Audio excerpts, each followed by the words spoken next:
Assalamualaikum warahmatullahi wabarakatuh.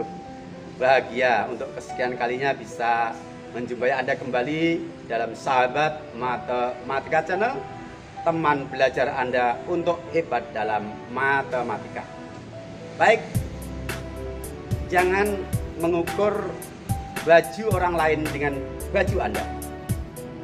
Artinya, jangan pernah punya pemikiran bahwa orang lain harus sama dengan Anda, karena masing-masing orang punya jalan hidup dan jalan pemikiran yang berbeda-beda. Maka yang namanya perbedaan adalah keniscayaan. Mari kita saling menghormati dan saling menghargai. Baik, pada kesempatan kali ini Sahabat Matematika Channel akan menyajikan lanjutan dari materi transformasi. Untuk bagian yang kedua adalah translasi atau pergeseran. Bagaimana selengkapnya? Mari kita ikuti dengan seksama.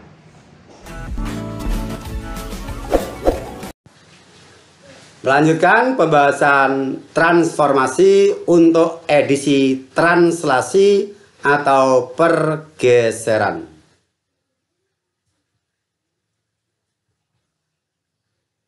Translasi atau pergeseran. Perhatikan, ini saya memiliki sebuah bangun semacam ini. Tidak perlu Anda tanya bangun apa itu, Pak, ya. Karena di sini fokus kita bukan pada bangunnya, akan tetapi pada titik-titik sudutnya.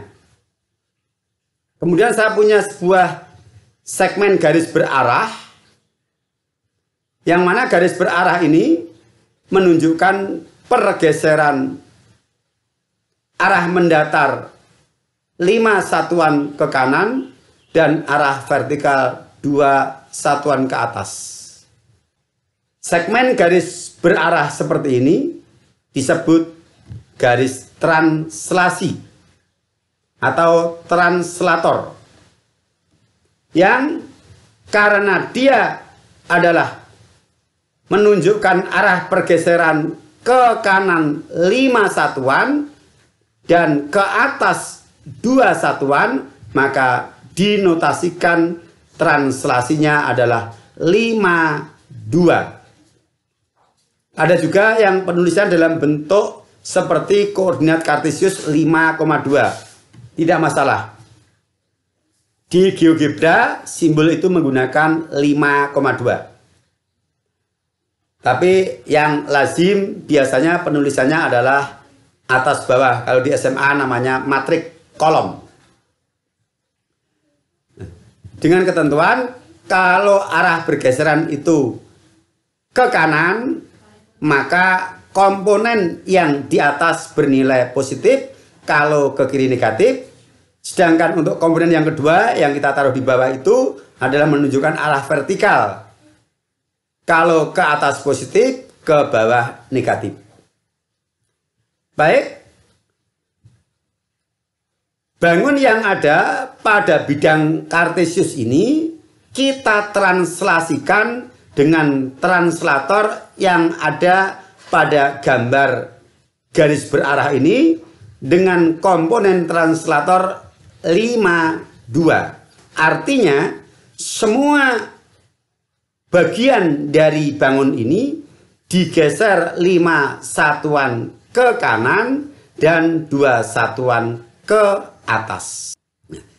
Nah, dengan aplikasi GeoGebra, dengan klik gambar, kemudian klik panah, maka muncullah bayangannya. Nah, ini. Nah, seperti ketika pencerminan, kemudian kita data koordinat titik asal dan titik bayangan dari masing-masing titik. Kemudian kita analisis hubungan antara koordinat titik bayangan dengan koordinat titik asal. Kita mulai dari titik A 4,2 menjadi 9,4. A 4,2 menjadi 9,4. 4,2 dibawa oleh translasi 52 menjadi 9,4. Apa hubungan 4,2 dengan 5,2 sehingga menjadi 9,4? 9 ternyata adalah hasil penjumlahan 4 ditambah 5 dan ordinat 4 ini dari 2 ditambah 2. Kita tulis di belakang ini 9 kita nyatakan sebagai 4 ditambah 5 dan 4 kita nyatakan sebagai 2 ditambah 2. Kemudian titik B 0,3 di sini.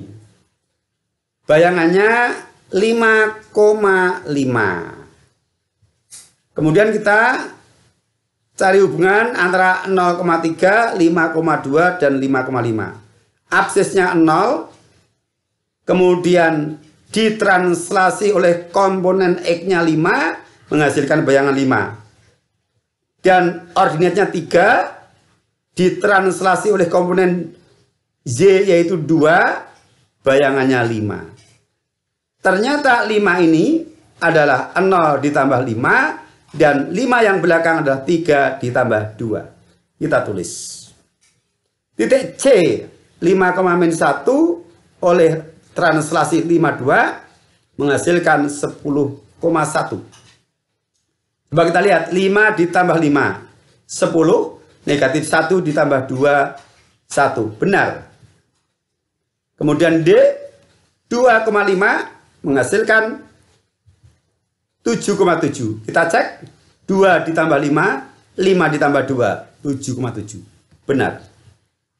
Nah, dari sini ternyata kita dapatkan pola bahwa koordinat bayangan dari masing-masing titik adalah absis bayangan merupakan absis asal ditambah komponen translasi bagian atas. Sedangkan ordinat bayangan merupakan hasil dari ordinat asal ditambah komponen dari translasi yang bagian bawah.